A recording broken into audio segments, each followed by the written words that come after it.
Well, first of all, I'm Ernie Manouse, and I'm thrilled to be here and given the opportunity to reminisce with Sal Solo of Classix Nouveaux. New music out for the first time in about 37 years or so as a band. The song that they have put back out is Inside Outside, which, if I'm correct, you originally recorded 40 years ago. Is that right? Well, that's what the fans tell us, you know. I was thinking earlier, one of my favorite books from when I was a child, A Christmas Carol by Dickens, and it begins, "It must be understood that Marley was quite dead." Okay, that's the beginning of it. The whole story doesn't make sense without that. And so it must be understood that Classix Nouveau was quite dead. And come about 85, we thought that was it. It's coming, it's gone. Nobody will ever think about it again. Even the Stones were not really active very much in the 80s. And so the idea of bands reforming and continuing and going on forever, it just didn't happen. In New York, the first time we came over to the States, our agent said he had tickets for the Stones and he wanted to see if they could still rock at 40. So the idea of bands, you know, playing into their 70s was quite unknown. The other day I was watching the movie Bohemian Rhapsody, and I thought to myself, if you could go back in time to 1975 and tell them 50 years in the future, people will love your music even more, and there'll be stage shows and movies, they could not have imagined such a thing. Well, And I so was going to say, things have really changed. I have known you for years. This is an interview I was sure we would never do, talking about new Classix material, because for all the time I've known you, and I'll get into that in a second, it's always been that was a chapter of your life. It was closed. You have good memories, maybe a few awkward memories of it, but for the most part, it was a moment, but you had moved on. And I had asked you many times, come on, are you guys going to get back to? No, no, no. You have proven me wrong, but I think you proved yourself wrong too, huh? Well, and I'll let you into a little secret. We all get old. And I've done weird things lately, like even contacting some old school friends. I didn't ever want to know about school all my life. And then all of a sudden, I'm thinking, after all these years, I wonder what they did with their lives. And it's been kind of fun catching up, you know? Yeah, I will tell you to place myself in this story so that the listeners and viewers understand. So years ago, I was doing a radio series in Chicago, a radio show, and we got to a point where I wanted to do a show called Ernie's Obsessions, and we were going to find some of my favorite musical artists who we didn't hear from much anymore on our side of the pond. And one of them was Bonnie Tyler, and the other was Classix Nouveau. And my friend's like, "What? Why are you looking for Classix Nouveau?" As far as we knew over here, they had one kind of hit. And I'm like, no, but I love Sal Solo. I want to find him. We searched.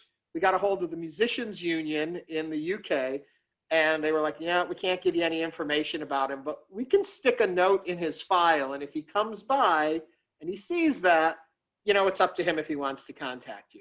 But I'll pass the story over to you.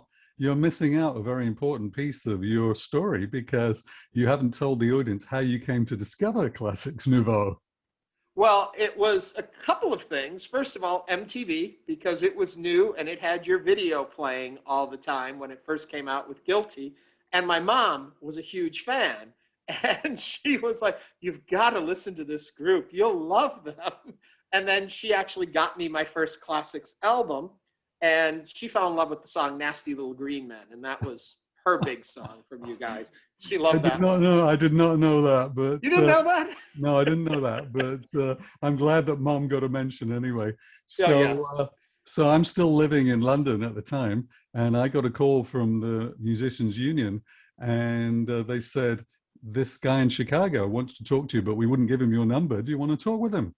And I was a little bit guarded because I don't know why, but I'm the kind of artist that tends to attract very weird fans and stalkers. You know, there's people that show up in any country I ever appear in.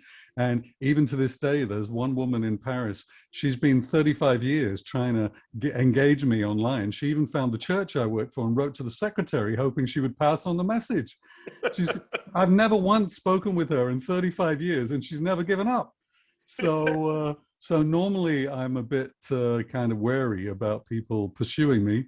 But this was one that had a happy ending because when I eventually came to Chicago and met you and your mom kind of reminded me of my mom, and we kind of formed a great relationship there.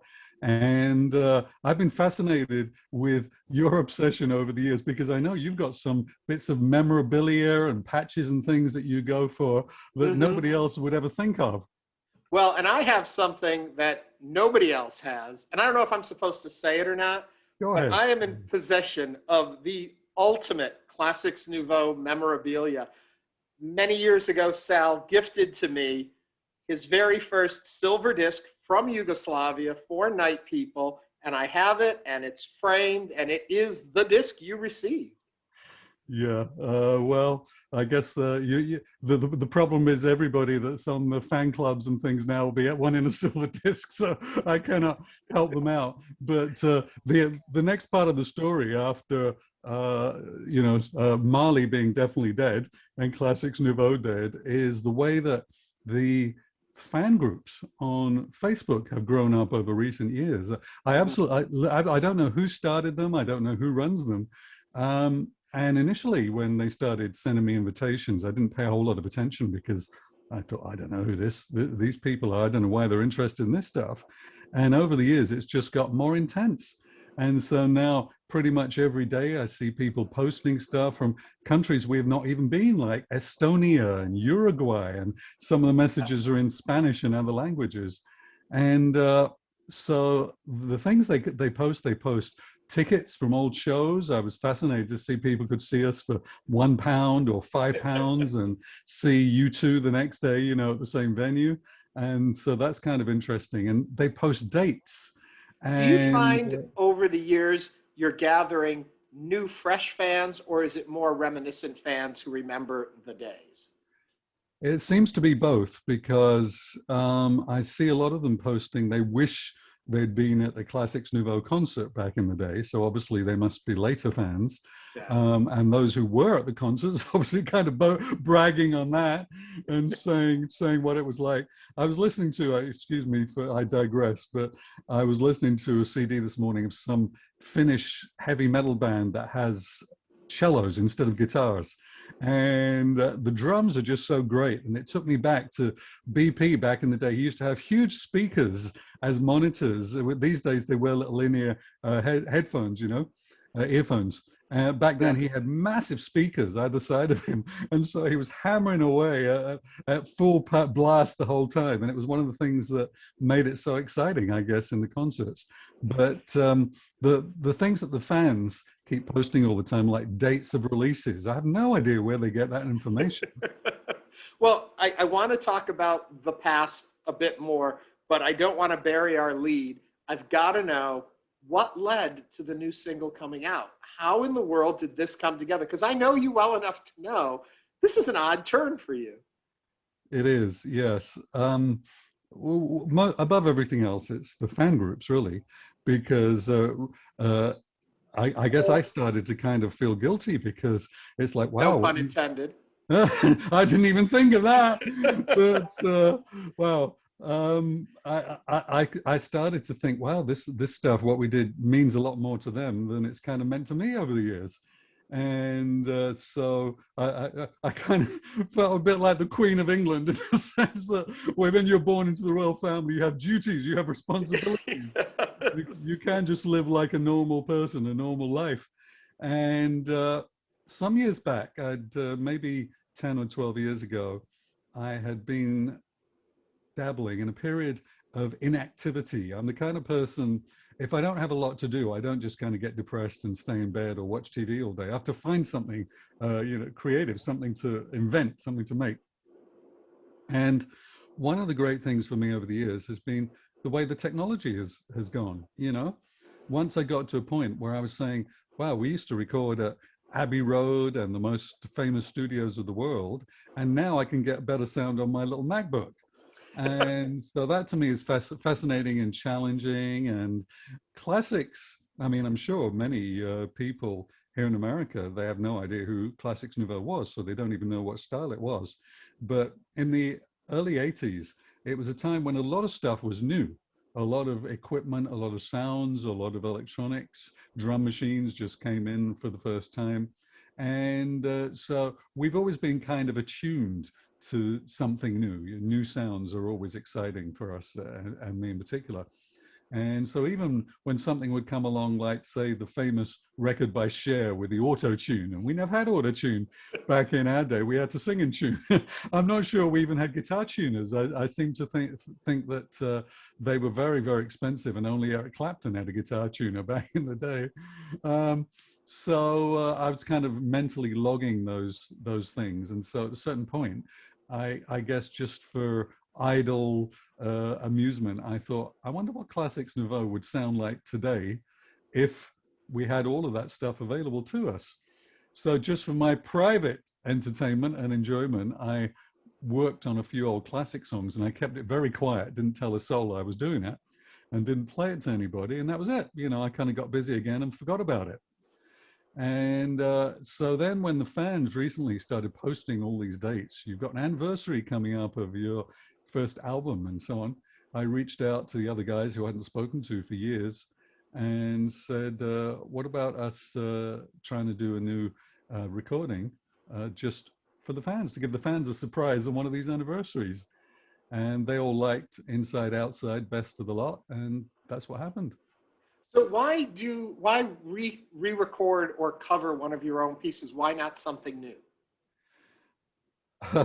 Well, the second part of your question is quite complex. I'll come to it. But the first part is that we were not really talking about reforming, getting the band together again or anything like that, because the four of us live in 3 different countries now.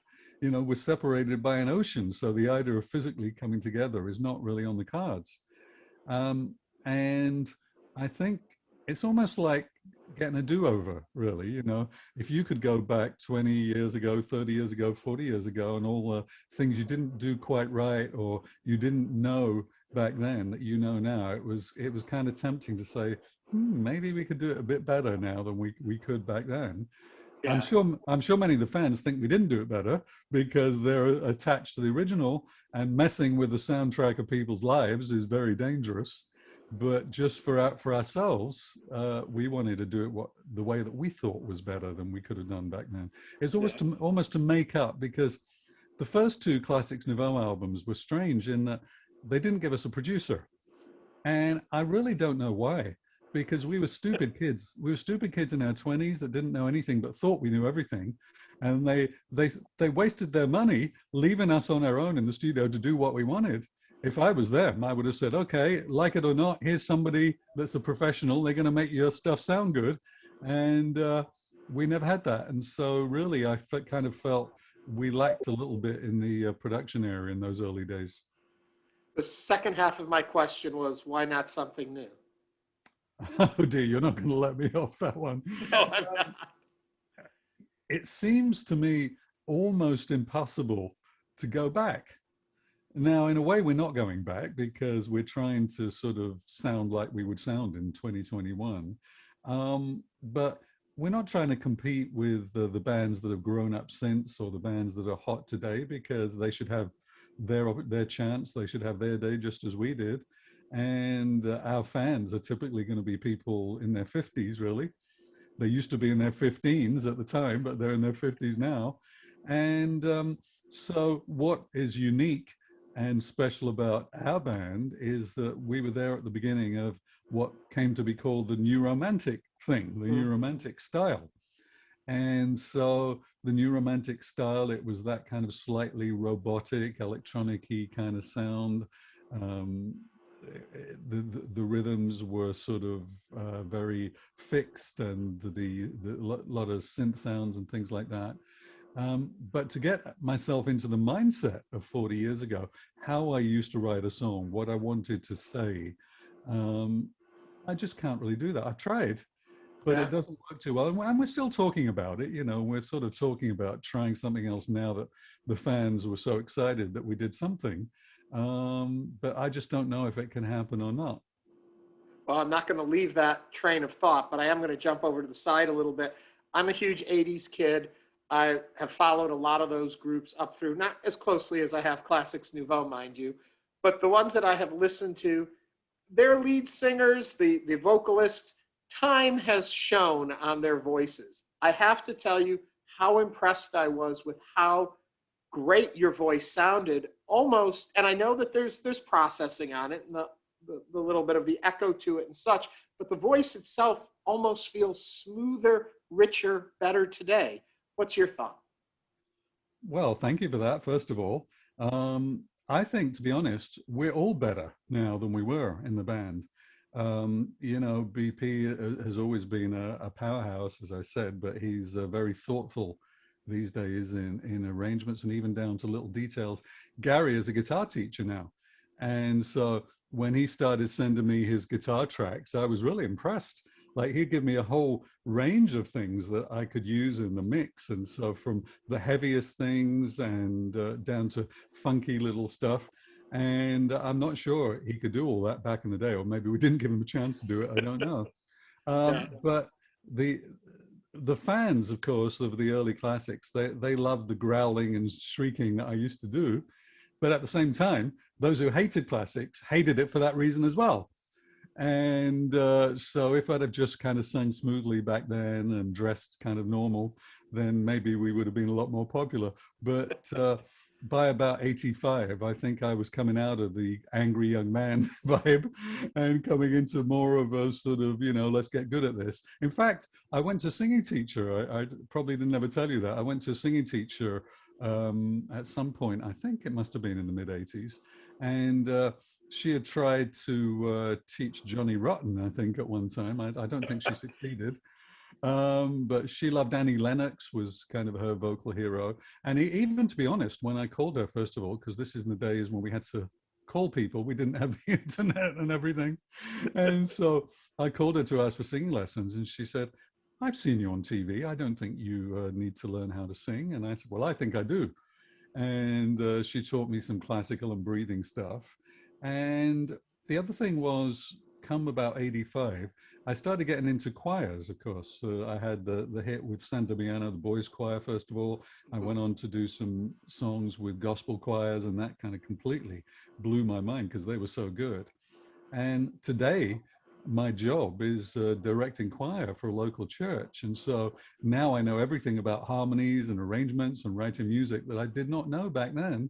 But now I have to kind of keep my voice behind everybody else's. And so it's a lot more controlled and mellow. Plus, of course, I've got old anyway. Yeah, no, stop that. So tell me a little bit about the processing you put on the voice, because I'm assuming you mixed the album or the song, correct? Yes, they all sent me their various parts and their suggestions and thoughts and comments. And make sure And we get it all right. Who are all? Which iteration of the band are we talking? oh, the golden era, of course, you know, Night People, Is It a Dream, La Verite, you know, so this is BP. I always say he's the founder of Classix Nouveau because he persuaded me. He said the first night I met him, he said, I want to form a band with you. And so it was BP on drums. Mick had been in a previous band with me called The News. And Gary Stedman, he was not our very first guitarist. We had Jack from X-Ray Specs was with us about 6 weeks. And then as soon as he went, then we auditioned a load of people and we chose Gary. And so he was with us through all of our peak times, really. So they were all sending me their parts. Now with the voice, and there was a couple of things I noticed that the fans write online. One of them wrote, Sal doesn't sound like Sal. And so I think what he meant was Sal of 1981 doesn't sound like Sal of 2021, which is a good thing from my point of view. You know, that's intentional. And part of it is who does sound, you know, Elton doesn't sound like Elton from his heyday either. You know, Frank Sinatra, the old Frank Sinatra didn't sound like the young Frank Sinatra. So we all change and we develop. So that's the first thing. But in my case, it was quite intentional. I mentioned to you all the different inventions that had come out since we were recording and stuff like the big auto-tune thing that Cher used. I was kind of just fascinated with that. I thought that'd be fun to try, you know, because we didn't have that option before. And also the whole question of what would a Classix Nouveau sound like? I mean, for that matter, what would any 80s band sound like in the 2020s? And how do we um, kind of make it up to date and modern, which is what the fans tell us we succeeded at, but at the same time kind of be recognizable as a star from the 80s. And so just trying to get that blend between the electronics and more of a guitar rock band and the good sounds that we have today, all of that was what led me to do it that way. The other songs that we've messed with, they don't all sound like that, but I kind of enjoy the more electronically, slightly robotic sound. And another part to the story that not everybody knows, I think you know, but is that I was also with a band in Italy for a while, well, actually over several albums. That they were enormous. They were like a household name in Italy. They were called Rockets. They sold 1.5 million albums. And they still have an incarnation today with just one original member, and they go and do massive shows in Moscow and places. But their main voice that made them famous was a vocoder. So it's kind of like Daft Punk. So the electronic-y kind of voice is something that's kind of in there. There's a connection for me with all of my history. And so I'm always tempted to go there a little bit. So what will it take to get you to release the other tracks that you guys have been playing around with? Well, first of all, it would be finishing them, and so that's not as easy as you might think, because, as I said, not only living in other countries, but also Mick is kind of almost off the grid somewhere in rural Ireland, and so we sometimes will hear from him on a day, and then we don't hear from him again for ages. Gary is, as I mentioned, is a teacher now, and so he has limited time. BP is a man of leisure, so he can do what he wants. Although I think he loves fishing just about as much as he loves music, so he's sometimes out on a boat. But and plus I've got a regular job. You know, I actually have for one of the first times in my life, I have a day job working choir. So it has to kind of develop in its own time. That's the first thing. But also we do have to weigh the fans' sensibilities. You know, we don't want to upset anybody by disrespecting the music that they love so much, you know. And but at the same time, we wouldn't want to do a kind of cover version of our own song. We'd have to make it something new. Right. So part of the debate that's going on right now is should we drastically change the old ones, or should we just take the drastic changes we want to make and try and make something new out of that? Yeah. Well, I will give you this one bit of advice from many authors I have spoken to over the years who have had their books turned into movies. I asked them, you know, is it hard to see that transformation? And what they always say to me is, the movie can be out there, the book still exists. So the changes can be made, but you can still have the original. And that's how I feel about Classix Nouveau. You have the freedom and the right to work on the material that you created. We still have the original recordings, and we have new understandings of them and new interpretations of them through your guys' eyes this many years later. Well, thank you for that advice. I think it's good advice, although I really do feel that the fans own this. A lot of people ask, why would you come back after all these years? It's only for one reason, and that's because of the fans. They didn't want to let go. We let go of Classix Nouveau decades ago, but they did not, and they won't let go of it. Well, speaking of the original, you guys have yet another release out, which is all of the Liberty recordings from 1981 to 1983, which is the three, be it four, major albums you did. Do you go back and listen to it? When you listen to it, do you revisit them as you were then, or is it looking at them through today's eyes? How do you hear them? I don't listen to them. Really? The record company was kind enough to send me a few copies of that CD set, so it's on my shelf, but I haven't opened it. And I don't really think I could stand to go back. It's a weird thing because I like the memories in my head, but if I'm listening to something, it's not only our music actually, because back in the day when I was friends with all the bands that were making it and on the same record labels as all the big stars of the day, I would constantly be invited to their concerts. Of course, I'd show up in the door and they just open the door for us and let us walk right through. And it kind of spoilt me in a strange way, because after that, I could never really go and just enjoy a concert as a fan, because I'd always be looking at who's playing or how they did that, what the equipment was, you know. I would have done it different, or they did that great. And so, in a strange way, it takes away some of the enjoyment and the naivety.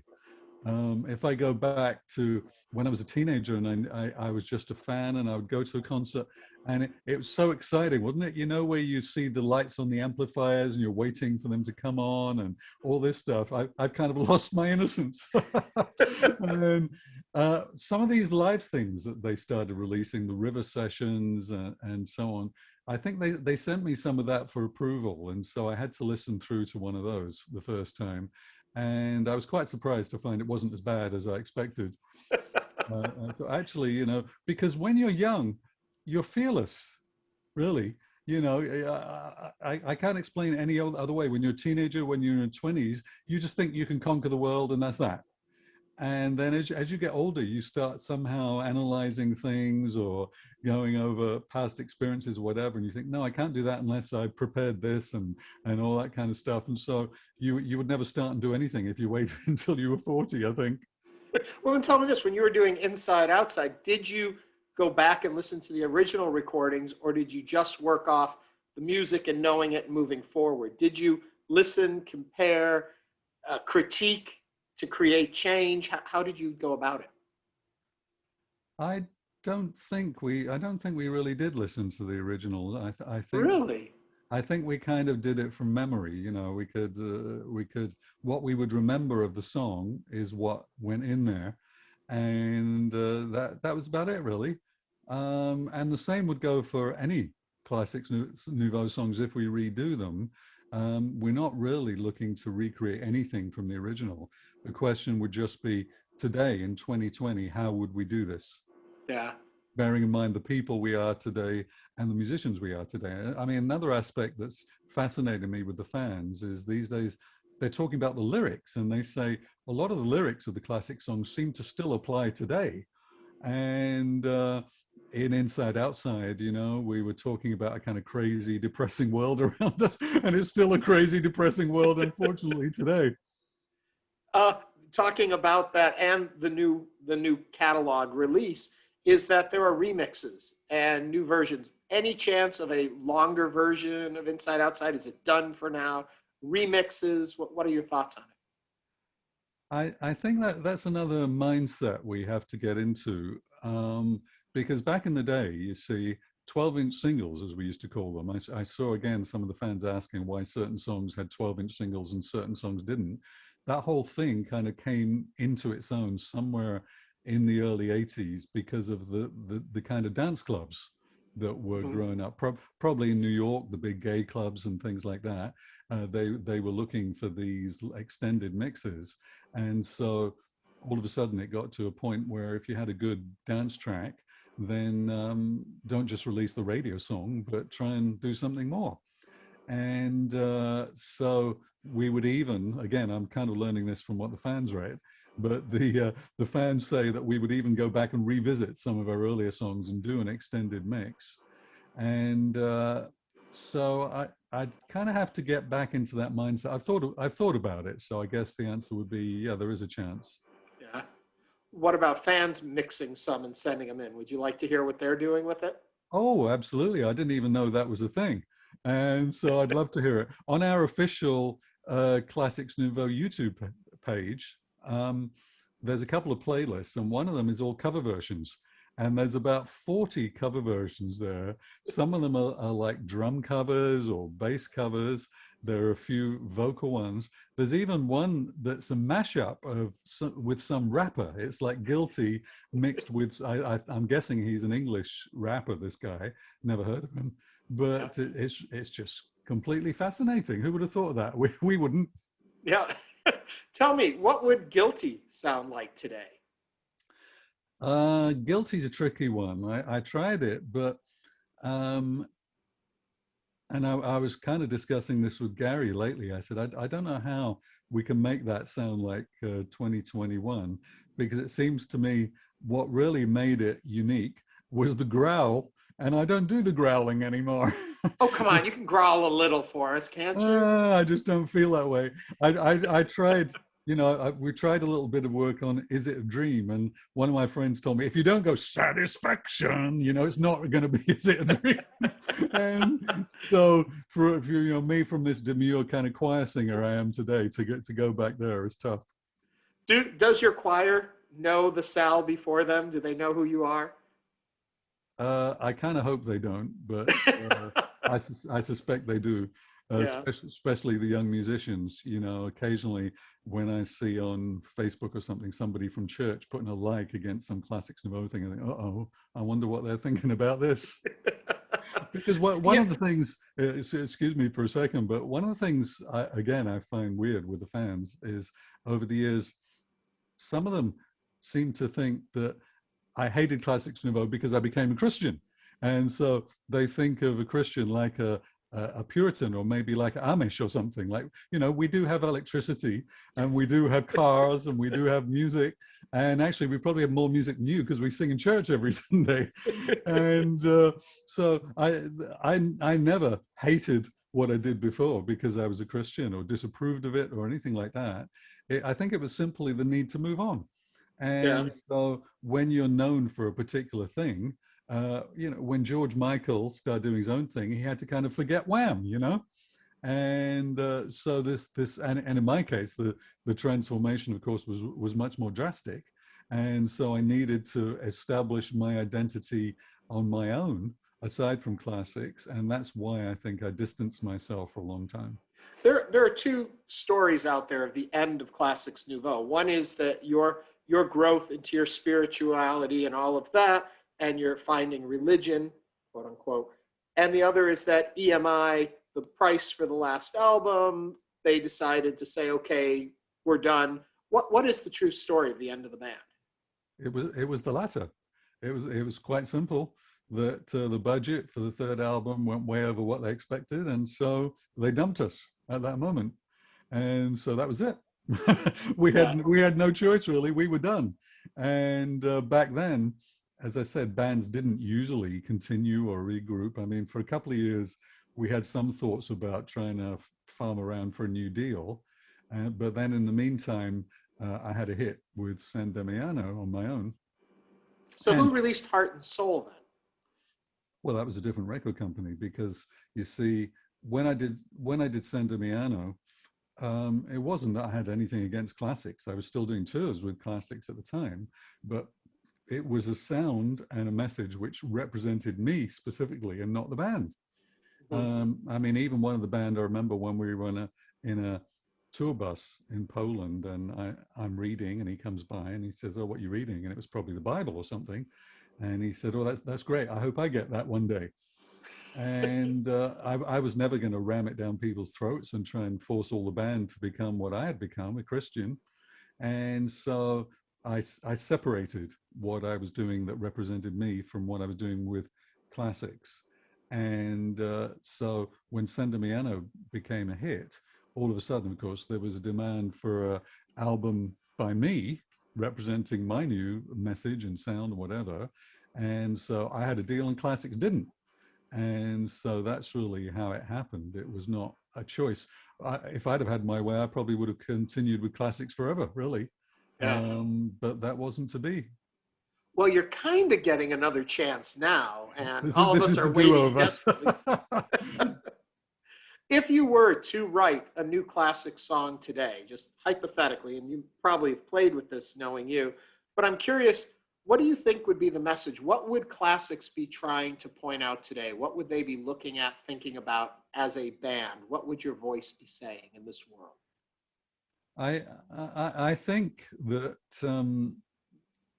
we probably would have to be more optimistic, because even though the world is still a depressing place now as it was 40 years ago, and maybe more so in many ways, there's no point in fixating on the negative. I was just having a couple of emails back and forth with my brother today, where he's very focused on all the terrible things and get ready for this and they're going to do this and so on. And I said, look, in our latter years, I don't want to fill my mind with negativity. What good is there obsessing with things that you cannot change? So let's be thankful for all the good things that we've had in our lives, and the whole Classix Nouveau experience is among them. You know, now it's all gone. We feel privileged to have been there and done that. And at the time, I really didn't appreciate it at all. I mean, we toured in over 30 countries back in the day, and I know the other guys, as soon as we'd arrive in a city, Bangkok or in Tokyo or something, they'd rush out with their cameras and try and get all the memorabilia. But I never even had a camera in my life.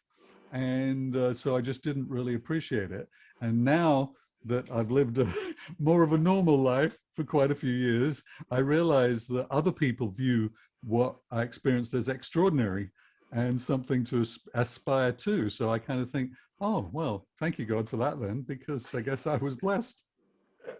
Well, I also think, too, the man you are today would not be there if it weren't for the experiences you had when you were younger, and the world touring, the opening of your eyes as a young lad, getting to experience these things that most people would never get to see. Well, I like the phrase that you used there of the man I am today, because a couple of people who were involved with the band over the years had told me back in the day I wasn't a very nice person. And so I say, I'm sure you're right. And Gary had said to me recently in email, I know you're not the man today that you were. Or I think he put it a bit nicer than that. You're a different person today, is what he said. You're Yeah. a different person today.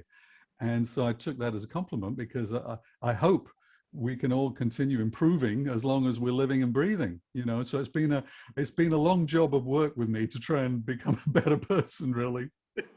Well, I find that hard to believe. As long as I have known you, you have always been a wonderful friend and a great guy, and really have always, when we talked, given me a new way to look at the world and to look at my own situation, and the same that you did with the music. And that the message, which I think we've talked about in the past, the lyrics and the messages, even in the Classix Nouveau things, were very optimistic and very being aware of your surroundings and seeing where you can go from there.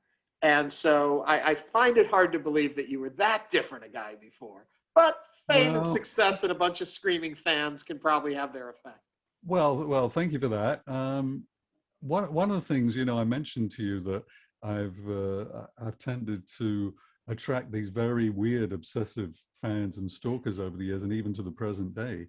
And so it sometimes would give me a kind of standoffish, a bit. Not necessarily in my thought pattern, but it would make me very suspicious of allowing people. So even to this day, I don't usually post anything online. You'll see on the Classix pages, you'll see BP engaging with the fans, sometimes Mick, but I never ever get into a public conversation because I'm afraid of who's gonna, you know, pick up on it. And I've even had situations lately where somebody who happens to have been accepted as one of my Facebook friends will send me a private message, and next thing it's posted online for everybody. And so I say, look, my privacy is very, very important. I like to live a normal life. One of the reasons I moved to America over 21 years ago was because here nobody really knows me. And so back in England, I felt people were always judging me on something from the past. They always thought they knew me from something. They knew me from Yeah. Classix Nouveau. They knew me from San Damiano. So either I'm this terrible kind of Dracula character, or I'm this crazy born-again Christian. And so here I can just be a regular. I'm just a choir director that works for a church, you know. Now, I always wanted to think the reason you moved to the US was you got to know me and you were like, hey, those Chicago people are cool. I'll move to the US. That's my theory. Well, you do make a good point there, because I was 15 years in Chicago, so I guess I did kind of get hooked. And I do remember one of the first times meeting you and Mom and having a nice lunch outdoors somewhere close to your studios. But I do think that moving to America for me was just kind of like making more of my life. Like, I guess maybe it was a midlife crisis or something, I don't know. But it was like I had to relearn everything, because we think we're very similar, because we both speak a language which is called English. But I discovered we don't know anything. You know, I didn't know what a post office sold here, or what a Walmart. I didn't know what a Target was. and just so many things. And so it was kind of fun being a baby again. And so instead of saying I'm, whatever age I am, I can say now, well, I'm 22 because that's the that's my rebirth in America. Well, Sal, before I let you go, I don't want to take up too much of your time. We've kind of addressed it a little bit, but where does Classix Nouveau go from here? I just don't know. In the same way, like 2 years ago, I would have been as shocked as you to know that there'd ever be a new release from Classix Nouveau, and especially our golden lineup. But we're willing to kind of keep entertaining the possibility of doing something. I feel pretty confident it will never be touring again because of the distance and the cost that would be involved with trying to do that. But we're certainly interested in experimenting with sound and songs, and if like you mentioned, remixes, if people want to send us remixes or people have written songs or something that could be classics, we'll certainly give them a listen and consider them. But I think people need to understand that what we all did 40 years ago is not what we're going to do today. Even when they're asking about clothes I wore like 40 years ago, I don't know anything about what happened with my clothes of 40. Do you? Know what happened to your clothes from 40 years ago? I We, still wear the same clothes. I'm sorry. I'm kind of.